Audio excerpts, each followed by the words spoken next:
बहन, कविता बहन और पारुल बहन, है ना, 2-3 दिन के लिए जलगांव गए थे सेवा के लिए। भट्टी भी थी और ट्रांसपोर्ट के प्रोग्राम भी थे।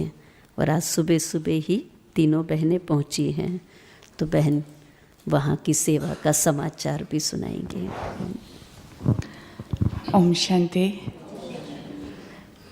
हर सफ़र ज्ञान की समझ को और मजबूत करता। जो जलगांव सेवा अर्थ जाना हुआ, तो वास्तव में आज से कम 12-13 वर्ष पहले वहाँ सेवा के लिए वार्तालाप हुआ था।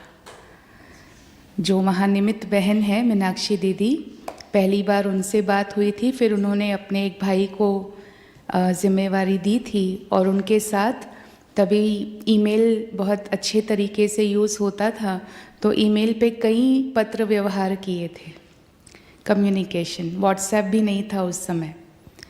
और ड्रामा की सीन देखो, उस समय सेवा ड्रामा अनुसार नहीं होनी थी, तो इतनी सारी लेन देन के बाद भी सेवा कार्यक्रम निश्चित नहीं हो पाया।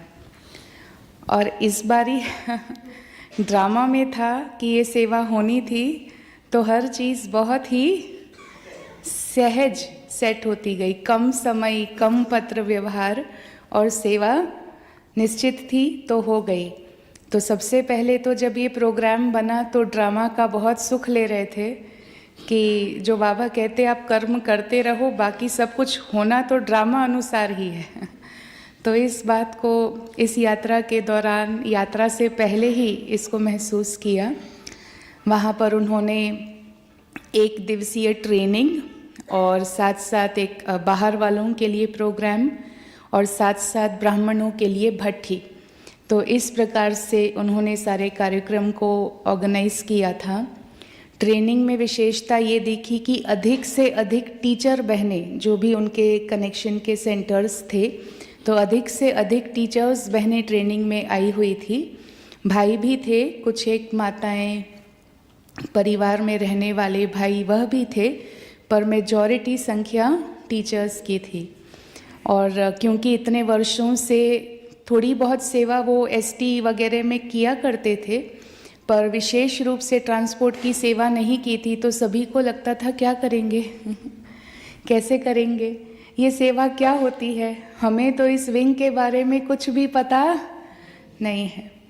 और यहाँ से बहन ने जैसे कहा था, हम तो सारी सेवा सामग्री उनके लिए रेडी लेकर गए थे आदर्श यात्री प्रदर्शनी चित्र भी रेडी हैं, उसकी पॉकेट प्रदर्शनी भी रेडी, थैंक यू कार्ड भी रेडी।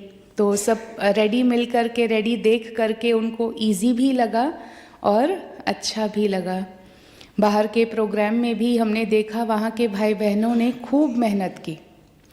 जो निमित्त बहन है वो बता रही थी कि 2 बहनें, 1-2 भाई 15 दिन से उन्होंने 2 टीम बना दी थी। अलग अलग आत्माओं से मिलना, उनको बाबा के घर इनवाइट करना, उनको जैसे कि एक अपना परिचय देना और कनेक्ट करना, नेटवर्क बनाना, उसमें उन्होंने खूब मेहनत की।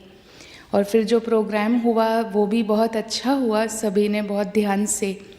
और बॉम्बे से बाहर जाते हैं तो सचमुच महसूस होता है जीवन बहुत धीरज से भरी हुई है है ना। हमसे वहाँ लोग पूछते, सब कहते बॉम्बे में ना सब भागते रहते, सचमुच ऐसे होता है क्या पूछते और हम महसूस भी करते हैं, क्योंकि यहाँ पर हर चीज़ मिनट से मिनट, अब जैसे क्लास का भी समय है, थोड़ा आगे पीछे हुआ तो सभी के लिए भी सुविधा नहीं रहती, तो हमारे लिए भी सुविधा नहीं रहती। पर वहाँ पर लाइफ कंपैरेटिवली इजी है।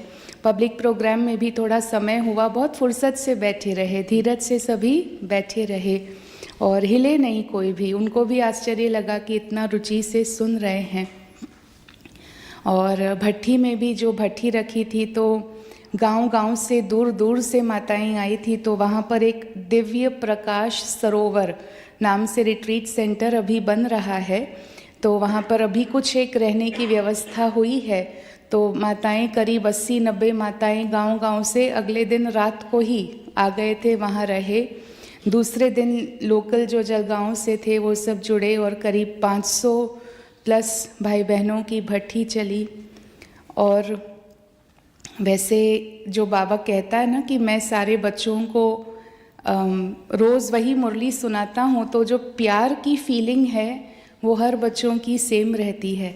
तो ये भी हमने वहाँ महसूस किया कि सभी का बाबा से बहुत प्यार है। और बाबा से भी प्यार, और ख़ास उस परिवार में देखा उनकी जो निमित्त बहन है मीनाक्षी दीदी, उनसे भी सभी का बहुत प्यार। हाँ, माताएं मिली थी, कहती थी कि एक माता कहने लगी कि हम बोलते हमारी दीदी के लिए कोई कुछ मत बोलना। हाँ, तो ये जो एक प्यार की फीलिंग एक दूसरे के प्रति भी, निमित्त के प्रति भी और परिवार में भी प्यार भी बहुत। और जो बाबा कहता जहाँ मोहब्बत है वहाँ मेहनत नहीं लगती। तो इतनी मेहनत वो सब कर रहे थे, क्योंकि जो अभी उनका मेन सेंटर शहर में है, तो भोजन वहाँ बनाते थे, नाश्ता वहाँ बनाते थे, चाय वहाँ बनाते थे, और सभी की भट्ठी की व्यवस्था थी दूसरी जगह रिट्रीट सेंटर पर कोई ये नहीं कि यहाँ बनाना पड़ेगा, यहाँ से वहाँ ले जाना पड़ेगा। संख्या भी उनकी कुछ 350 पौने 400 तक की रजिस्टर हुई थी, पहुँच गए थे 500 प्लस। अब आप सोचो, एक स्थान पर कार्यक्रम, भोजन बनना दूसरे स्थान पर, और संख्या में अंतर।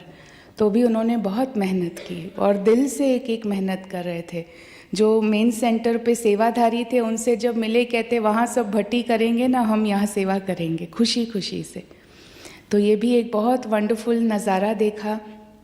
रिट्रीट सेंटर भी क्योंकि अभी बन रहा है, तो वहाँ का जो किचन और डाइनिंग है, तो डाइनिंग हॉल को भट्टी के लिए यूज़ किया था, क्योंकि अभी जो हॉल है इतनी भट्टी के लिए भी छोटा पड़ता।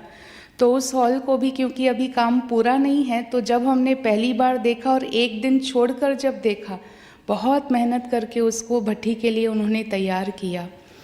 तो जो बाबा ने इक्वेशन बताया कि मोहब्बत है तो मेहनत नहीं, उसका प्रैक्टिकल नज़ारा देख कर आए, बहनों में भी और वहाँ के सभी सेवाधारी भाई बहनों में भी। किसी के चेहरे को देखकर लगता नहीं था हम इतना कर रहे हैं, जबकि हम देखकर सोच रहे थे कितना कर रहे हैं। साथ साथ एक सेंटर का उद्घाटन भी उन्होंने बहन के हाथ से करवाया। तो एक भाई हैं जिन्होंने वहाँ बिल्डिंग बनाई, और उस बिल्डिंग में एक फ्लैट उन्होंने बाबा की सेवा के लिए दिया। तो उस बहन को, मीनाक्षी दीदी को संकल्प आया कि दिव्या बहन आ रहे हैं तो क्यों ना हम इसका उद्घाटन कराएं। और ये तो ऐसे ही होता है ना कि काम डेट फिक्स होने पर ही होता है। तब तक लगता अभी तो बहुत टाइम है। तो वो जो बहन थी उसमें भी इतना उमंग, इतना उत्साह, सुना रही थी 8 दिन में ये सब कुछ हमने खड़ा किया है। कहते हम दूसरी कार्य से दीदी से मिलने गए थे, और तभी दीदी ने कहा दिव्या दीदी आ रही हैं, बहुत अच्छी पावरफुल योगी आत्मा है, तो आप उनके हाथ से उद्घाटन कराओगी, अभी आ रही है। तो कहती है मैंने सोचा भी नहीं, मैं ना क्या बोलूं, मेरे मुंह से निकल गया हाँ दीदी। और फिर कहते सेंटर पर लौटी तो सोच चलने लगा, अभी 8वें दिन दीदी का आना, प्रोग्राम करना, और इतनी सब व्यवस्था। बिल्डिंग में अभी भी कुछ लिफ्ट वगैरह का काम, एज अ मकान भी बाकी है, बाकी फिनिशिंग हो गई है, तो रहने भी अभी कोई नहीं आए हैं। पर उस बहन की भी ये विशेषता देखी, उमंग, उत्साह, हिम्मत, बाबा पर निश्चय, अटूट निश्चय था उसको बाबा के ऊपर। नहीं, बाबा ने कहा है तो ये काम होगा। और एक एक सारे जो भाई बहनें थी, उनकी पालना, उनका परिचय, उनका साथ, तो बहुत उमंग उत्साह से। सेंटर जहाँ था वहाँ से कितनी दूर से तो सड़क पर रंगोली बिछाई हुई थी। और सड़क पर रंगोली करते करते और थोड़ा म्यूज़िक भी लगाया, और बहुत उमंग उत्साह से। बग्गी में भी बिठाया ना? हाँ, बग्गी में भी बिठाया। तो पूछा था तो हमने कहा था यहाँ से, मैंने कहा था कि होगा तो पैदल चले जाएंगे, कार से जाएंगे, ये सब ना करें। पर उस बहन का इतना उमंग, नहीं हम सेवा करेंगे, बग्गी में बिठाएंगे, म्यूज़िक भी लगाएंगे। पद यात्रा जैसी निकाली, और पद यात्रा में बहन को बग्गी पर बिठाया, पद यात्रा करते करते भाई बहने गए, और फिर सेंटर का ओपनिंग भी वहाँ पर उन्होंने करवाया। तो एक आत्मा भगवान से जब प्यार रखती है, और उसका अनुभव उसके मुंह से सुनने जैसा था खुद ही कह रही थी मुझे बिलीव नहीं हो रहा कि आज ये दिन हो रहा है, आज ये प्रोग्राम हो रहा है। और 14 वर्ष वहाँ पर उन्होंने किराए पर स्थान, एक स्थान, 2 स्थान, ऐसे अलग अलग स्थान किराए पर लेकर फिर आखिर ये अपना स्थान वो भाई ने दिया तो बना। तो कह रही थी मुझे आज ऐसा महसूस हो रहा है कि 14 वर्ष की तपस्या हुई और बाबा ने उसका आज फल दिया है। तो बहुत मतलब ये कहते हैं ना कि प्यार की, बाबा प्यार का सागर है, गीत गाते हैं, सुनते हैं, पर ऐसे ऐसे जब एक एक आत्मा का अनुभव महसूस करते हैं कि उसके निजी जीवन में भगवान के प्यार ने क्या जादू किया है, तो फिर क्या कहें, बाबा से अपना प्यार भी और बढ़ जाता है। तो ऐसे एक तरफ होती है निमित्त सेवा और दूसरी तरफ ये ब्राह्मण परिवार से आत्मीयता, ब्राह्मण परिवार से प्यार, और कैसे सभी पालना कर रहे हैं। कितने भाई बहनें, हमारी बेटी समर्पित है, हमारी बेटी समर्पित है, ऐसे पुराने भाई बहनें मिले। फिर मधुबन में भी वहाँ के कितने 40 भाई मधुबन में समर्पित हैं, और कितनी बहनें वहाँ से कहाँ कहाँ सेवा के लिए गई हैं, वहाँ भी समर्पित है। तो एक अलग झलक, एक अलग रौनक सेवा की। और हर स्थान के हिसाब से ये भी निश्चय बढ़ता है कि हर स्थान के हिसाब से बाबा ने बिल्कुल एक्यूरेट आत्मा को निमित्त बनाया सेवा के लिए, और जिसको बाबा ने निमित्त बनाया उसके द्वारा वो अपना कार्य करवा लेता। एक भाई थे, मिलिट्री में उनकी जॉब थी, 1 वर्ष से, उतनी एज नहीं है उनकी, यंग है, लेकिन 1 वर्ष से समर्पित रूप से वहाँ सेवा कर रहे हैं। तो उनसे बातचीत हुई तो उनका भी क्या नशा। कहता है वैसे 15 साल में किसी को जल्दी किसी का रिटायरमेंट एक्सेप्ट नहीं होता है कहते अगर, क्योंकि मिनिमम 15 साल ड्यूटी के बाद कर सकते हैं, तो कहते हैं कि जो जाता है ना वो लोग उसका माइंड चेंज कर देते हैं कि नहीं नहीं आप कंटिन्यू करो, आप रिटायर नहीं हो जाओ। कहते हैं मेरे को कन्विंस करने के लिए उनके पास कुछ था ही नहीं कहते हैं क्यों होना चाहते, उसने कहा मैं ईश्वरीय सेवा करना चाहता हूँ। परिवार तो हाँ, माता पिता हैं, भाई हैं, तो भाई भी जिम्मेवार हैं, उनके लौकिक भाई माता पिता के लिए, उस हिसाब से भी मैं फ्री हूँ। और कहते हैं मेन तो उन्होंने देखा कि भावना में ईश्वरीय सेवा का भाव था, और क्योंकि ईश्वरीय सेवा का भाव था तो कहते कभी नहीं हुआ, कहते हज़ारों में कोई एक का ऐसे कर्नल पेपर साइन करते रिटायरमेंट का, और उसमें से मैं एक था। और अभी 25 दिसंबर हम 26 पहुँचे और 25 को ही उनका ये उन्होंने शुरू किया था सेंटर पर रहना, तो कह रहा था मेरा 1 साल अभी पूरा हुआ तो ऐसे ऐसे बाबा के रतन हैं जो विश्व सेवा की भावना रखते हैं, है ना। और विश्व सेवा की भावना हम केवल एक अपने स्थान के नज़रिए से नहीं, लेकिन जब आसपास जाना आना होता तो अलग अलग बाबा के जो रूप है ना, बहुरूपी बाबा तो उसके बहुरूप देखने को मिलते हैं। तो ऐसे सेवा सफ़र करते करते आज सुबह ही हम तीनों बहनें वापस अमृत वेले बोरिवली पहुँचे। ओम शांति। अलग अलग